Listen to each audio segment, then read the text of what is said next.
കുടിയേറ്റം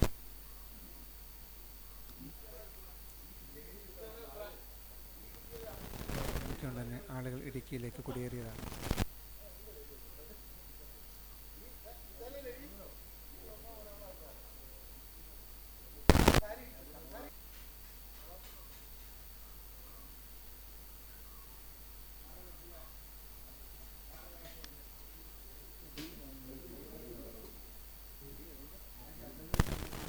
മുറ്റത്ത് ഒക്കെ നട്ടുപിടിപ്പിക്കുന്ന ചെടികൾ ധാരാളം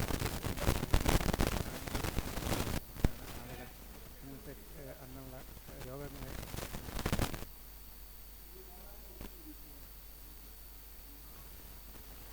അതുകൊണ്ട് തന്നെ രോഗങ്ങൾ ഉണ്ടായിക്കഴിഞ്ഞാൽ ആശുപത്രിയിലേക്ക് എത്തുന്നതിന് ഏറെ ബുദ്ധിമുട്ടുണ്ടായിരുന്നു. അക്കാലത്ത് ആളുകൾ വൈദ്യസഹായത്തിനായി വൈദ്യന്മാരെയും അതുപോലെ തിരുമകാരെയും മറ്റുമൊക്കെയാണ് സമീപിച്ചിരുന്നത്. പിൽക്കാലത്താണ് മാറ്റങ്ങളുണ്ടായത്. നാട്ടിൻപുറത്തെ കൃഷി പോലെ തന്നെ നാട്ടിലെ ഹൈ റേഞ്ചിൽ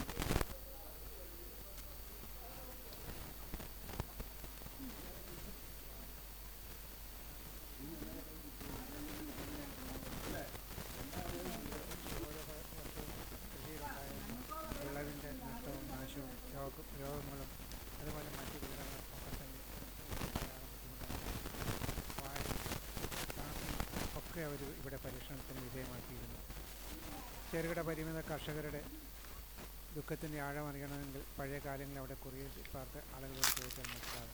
ഏലം നട്ട് വളർത്തിയിരുന്നെങ്കിൽ നന്നായി കായ് കിട്ടിയിരുന്നെങ്കിൽ വേനൽക്കാലമാകുന്നതിനോട് തന്നെ അതിൻ്റെ ചുവടുകളൊക്കെ ഉണങ്ങിത്തുടങ്ങും.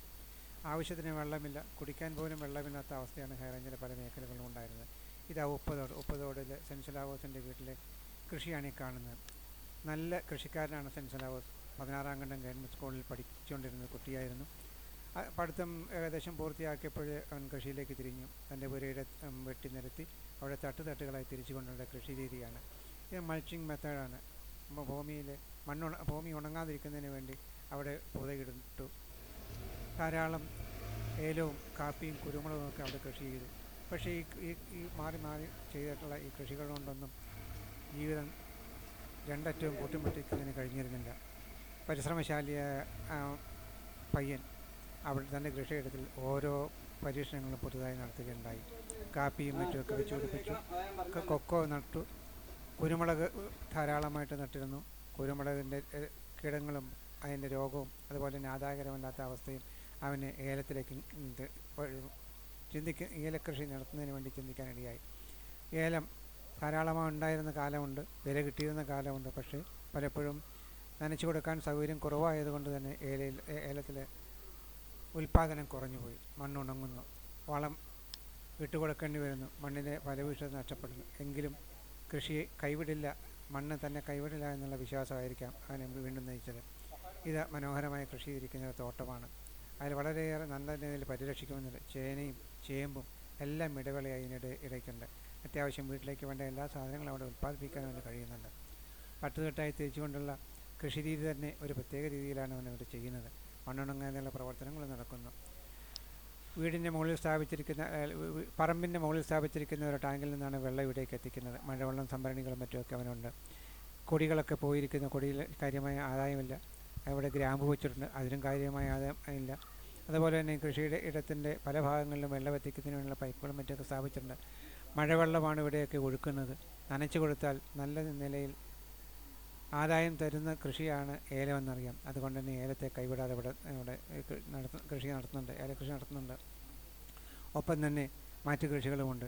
ഇതിനിടയ്ക്ക് മാവും തെങ്ങും കവുങ്ങും എല്ലാം ധാരാളമായി വെച്ചുപിടിപ്പിച്ചിരിക്കുന്നു. പുരയിടത്തിൽ എവിടെ ചെന്നാലും ഒരു സൂചി കുത്താൻ പോലും ഇടയില്ലാത്ത തരത്തിൽ അവൻ കൃഷി നടത്തി. ജാതിക്ക ഇതൊക്കെ കേടുവന്ന് ജാതിക്ക അവിടെ പൊളിഞ്ഞു പോകുന്നു. കേടുവന്നതാണ്, വെള്ളം ആവശ്യത്തിനില്ല, അതുകൊണ്ട് തന്നെ അത് പൊഴിഞ്ഞു പോകുന്നുണ്ട്.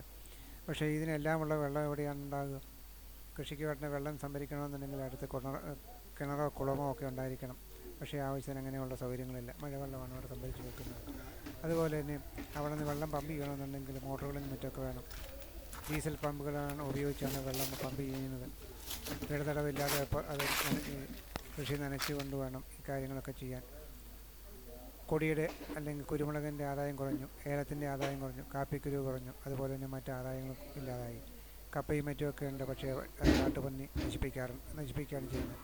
ഇത്തരം വിളകളാണെങ്കിൽ കാട്ടുപന്നിക്ക് കാര്യമായിട്ട് ആക്രമിക്കാറില്ല. പക്ഷേ മറ്റ് പലതരത്തിലുള്ള കീടബാധകളുമുണ്ട്. ഇതാ ഒരു പടുതാക്കുളം നിർമ്മിച്ച് അതിലേക്ക് വെള്ളം സംഭരിച്ച് അവിടെ നിന്നാണ് വെള്ളം ഒഴുക്കി മറ്റ് സ്ഥലങ്ങളിലേക്ക് കൊണ്ടുപോകുന്നത്. പൈപ്പുകളും മറ്റൊക്കെ സ്ഥാപിച്ചിട്ടുണ്ട്.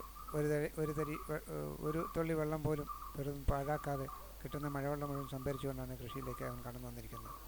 ഏറെ ഗുണപ്രദമായ രീതിയിൽ നല്ല രീതിയിൽ കൃഷി ചെയ്യാനുള്ള സന്മനസ്സുമുണ്ട്, അതിനുള്ള ജ്ഞാനവുമുണ്ട്.